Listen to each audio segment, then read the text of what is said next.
అందరికీ నమస్తే, జై భీమ్లు, లాల్ సలాం, సలాం వాలేకుం. మిత్రులారా, స్వతంత్ర పోరాట సమయంలో స్వతంత్ర పోరాటానికి మహాత్మా గాంధీ నాయకత్వం వహిస్తున్నాడు ఒకవైపు. మరోవైపు ప్రపంచ మేధావిగా పేరు పొందినటువంటి అంబేద్కర్ స్వతంత్ర పోరాటంతో పాటు మన భారతదేశంలో ఉన్నటువంటి అణగారిన వర్గాలకు కూడా పూర్తి స్వతంత్రం రావాలి, సమాజాన్ని నిర్మించాలి, అప్పుడే మనకు నిజమైనటువంటి స్వతంత్రం వచ్చినట్టు అర్థం అనేటువంటి కోవలో పనిచేస్తుంటాడు. అయితే అప్పుడు మహాత్మా గాంధీ అంబేద్కర్ని పిలిచి, మిస్టర్ అంబేద్కర్, బ్రిటిష్ వారు వెళ్ళిపోని బ్రిటిష్ వాళ్ళను వెళ్ళగొట్టకుండా ఇంకా దేశంలో ఉన్నటువంటి సామాజిక పరిస్థితులను ప్రత్యేకంగా మార్చాలి, దేశాన్ని మార్చాలి అనుకోవడం ఏంటి అని అడుగుతాడు.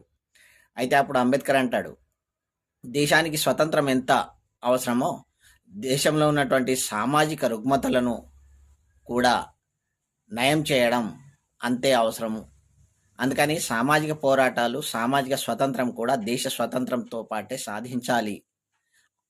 ఆ కోవతోనే నేను పోరాటం చేయాల్సినటువంటి అవసరం ఉంది, అలాగే నేను చేస్తాను అని అంబేద్కర్ ఖరాఖండిగా చెప్పేశాడు. అయితే అప్పుడు గాంధీ అంబేద్కర్ను ఏమనలేని పరిస్థితిలో ఉంటాడు. అంతేకాకుండా రాజ్యాంగ నిర్మాణానికి రచన కమిటీకి అంబేద్కర్ గారిని చైర్మన్గా ఎన్నుకున్నప్పుడు ప్రపంచం మొత్తంలో ఉన్నటువంటి అన్ని రకాల రాజ్యాంగాలను చదివినటువంటి మేధావి, ప్రపంచంలోనే గుర్తింపు పొందినటువంటి మేధావి అంబేద్కర్ ఒక్కడే. ఆ తర్వాత మిగతా సభ్యులంతా వివిధ కారణాలు చెప్పి ఆ నిర్మాణ కమిటీకి పని చేయకుండా కేవలం అంబేద్కర్ మాత్రమే రాజ్యాంగాన్ని నిర్మించాల్సినటువంటి పరిస్థితి ఏర్పడింది. అంబేద్కర్ ఒక్కడే ఆ పని పూర్తి చేశాడు అన్న విషయం ప్రపంచానికి, మన అందరికీ తెలిసిందే. అట్లాగే అంబేద్కర్ ఏమేం చేశాడు, అంబేద్కర్కి గాంధీకి జరిగినటువంటి చర్చ ఏమిటి, రాజ్యాంగంలో ఉన్నటువంటి పరిస్థితి ఏంటి, ఆ విషయాలన్నీ దృష్టి అనే ఐఏఎస్ ఆఫీసర్ హిందీలో ఒక లెసన్ చెప్పినట్టు చాలా బాగా వివరించాడు. అది హిందీలో విని అర్థం చేసుకోవాలి అని నేను కోరుకుంటున్నాను. దృష్టి గారికి ప్రత్యేక ధన్యవాదాలు తెలియజేద్దాం మన అందరి నుంచి. Thank you, thank you, thank you. Mahatma Gandhi की सबसे बड़ी समस्याओं में से एक अम्बेडकर भी थे। अंग्रेज तो थे ही थे, उनसे बड़ी समस्या ये है कि यार अंग्रेजों को भेजो ना, समाज क्यों बदल रहे हो। और ध्यान रखना 1936 है, इस समय डॉक्टर अम्बेडकर ठीक ठाक पावरफुल हो चुके थे, अच्छी खासी प्रसिद्धि उनको मिल चुकी थी। महात्मा गांधी की सबसे बड़ी समस्याओं में से एक अम्बेडकर भी थे। अंग्रेज तो थे ही थे, उनसे बड़ी समस्या ये है कि यार अंग्रेजों को भेजो ना, समाज क्यों बदल रहे हो। और अम्बेडकर साफ साफ कह रहे थे कि अगर मुझे अपने हित और देश के हित में चुनना हो तो देश का हित नंबर 1 पे है, पर यदि मुझे दलितों के हित और देश के हित में चुनना हो तो मैं दलितों के हित को प्राथमिकता पे रखूंगा।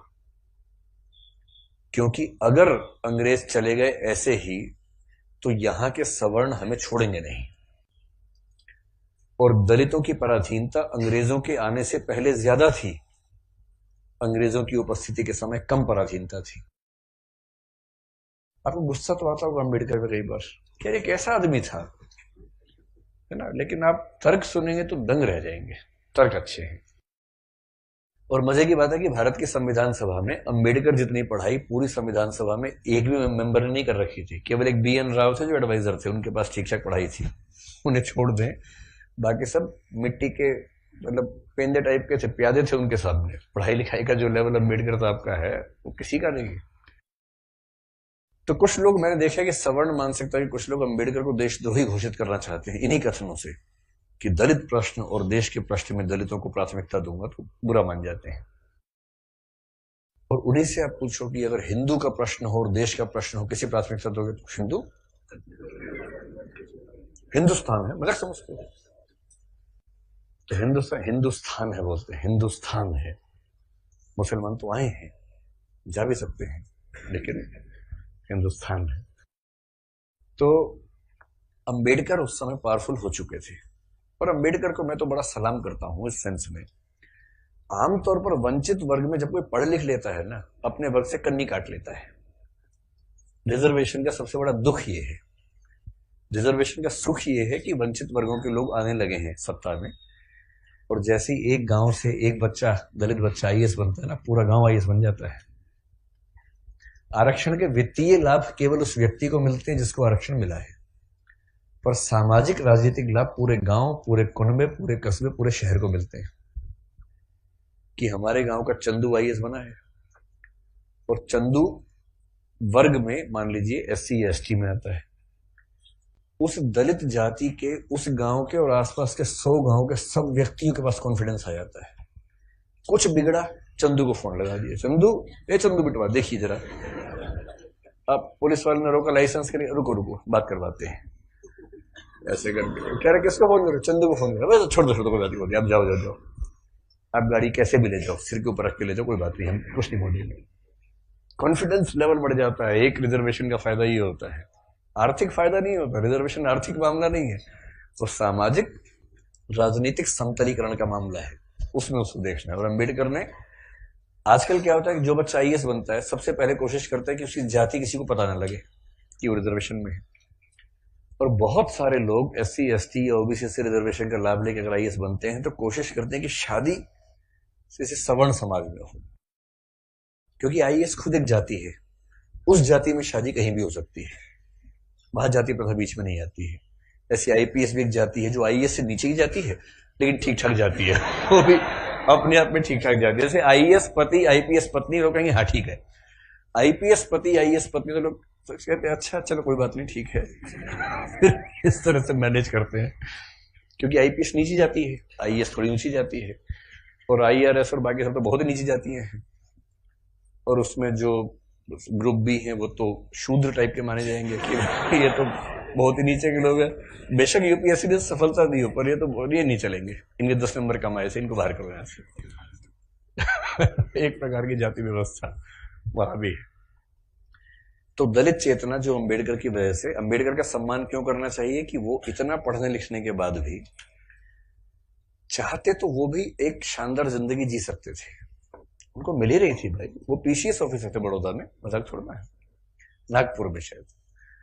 और जब नागपुर में वो सिविल सेवक बनकर आए, फेलोशिप वहीं से मिली थी पढ़ने के लिए, जब वापस लौटे तो उनको पीसीएस अधिकारी बनाया गया। तो उनको कहा कि आप यहां रहना शुरू कीजिए और काम संभाल लीजिए। अब ये अम्बेडकर के सामने सबसे बड़ी समस्या, अगर आप उनकी कभी आत्मकथा पढ़े, मैं कैसे बना, हिंदी अनुवाद उसका ये है, उसमें प्रसंग है कि नागपुर में रहना है उनको, क्योंकि वो ऑफिसर हैं, उनको अपने रहने के लिए कमरा चाहिए या घर चाहिए। ढूंढ रहे हैं पूरे शहर में, कमरा ही नहीं मिल रहा। लोग पहले पूछते हैं जाति कौन सी है, वो बताते हैं कि महार जाति का हूं, तो भाई कमरा नहीं है हमारे पास, हम किसी दलित को कमरा देंगे ही नहीं अपना। ये 1920-30 के दौरान नागपुर शहर की बात है।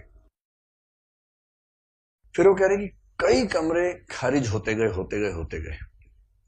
एक और घर में गए, एक कोई दूसरा ऑफिसर था, वो दिखा रहा था, दोस्त के रूप में हेल्प कर रहा था। तो वहां मालिक ने पूछा ही नहीं कौन सी जाति के हो, इन्होंने बताया भी नहीं, ढिंडोरा क्यों पिटेंगे, उससे पूछा नहीं, इन्होंने बताया नहीं, कमरा मिल गया, रहने लग गए। और फिर वो देखते हैं कि एक दिन अचानक सुबह उठा तो बहुत शोर मचा हुआ था, मुझे लगा पता नहीं क्या हो गया। खिड़की से नीचे देखा तो हजारों की भीड़ हाथ में डंडे भाले हथियार लेके खड़ी हुई थी। उनको पता लग गया था कि एक दलित आदमी इस घर में रहता है, और वो भीड़ मेरा कत्ल करने के लिए आई थी। और उसके बाद कुछ दोस्तों की मदद से पता नहीं पीछे के दरवाजे से कहां से किसी तरह से उनकी जान बचा के भगाया गया उनको। इस दौर से वो गुजरे थे। ये उसी देश की बात चल रही है, सारे जहां से अच्छा हिंदुस्तान हमारा, हम बुलबुलें हैं इसकी, ये गुलसिता हमारा, उसी की बात चल रही है। किसी और देश, पाकिस्तान की बात नहीं चल रही है, उसमें पाकिस्तान था ही नहीं, पाकिस्तान पेट में था उस समय। अभी हुआ नहीं था, मतलब होने वाला था, अभी नहीं हुआ था। तो उस देश की बात है। और जब वो स्कूल में पढ़ते थे तो स्कूल में पढ़ते इसलिए थे कि उनके पिता सरकारी नौकरी में थे, तो थोड़ा सा ठीक स्थितियां थी उनकी, इसलिए स्कूल में एडमिशन मिल गया। पूरे स्कूल में एक दलित बच्चा था बस, बी.आर. अम्बेडकर, बस, बाकी सब सवर्ण बच्चे थे। अब दलित बच्चा कैसे हैंडल करे, वो पानी पीने जाएगा, पानी को छू देगा, पानी पवित्र हो जाता है, उसमें हीलियम आ जाता है हाइड्रोजन की जगह। उसके बाद जैसे दरिद्र बच्चा छुएगा हाइड्रोजन के गुण बदल जाएंगे उस पर। तो एक व्यवस्था थी कि भाई पानी पीने की एक जगह थी सबके लिए, एक अलग से मटका था मेडिकल के लिए, अलग से रखते थे दूर, उनको वही पीना है और मटके को हाथ नहीं लगाना है। अब कभी कभी क्या हुआ, कई बार ऐसा हुआ कि जो आदमी पानी की व्यवस्था करने के लिए तैनात था वो छुट्टी पर चला गया, एक दिन 2 दिन आया नहीं। अब इसको प्यास लग रही है, बाकी बच्चों के पास पानी पीने को, उसको पानी पीने को नहीं है। कई ऐसे दिन गुजारे स्कूल में जब उनको पीने को पानी मिलता ही नहीं था। चेतना ऐसे बनती है, ये सब झेलने के बाद बनती है।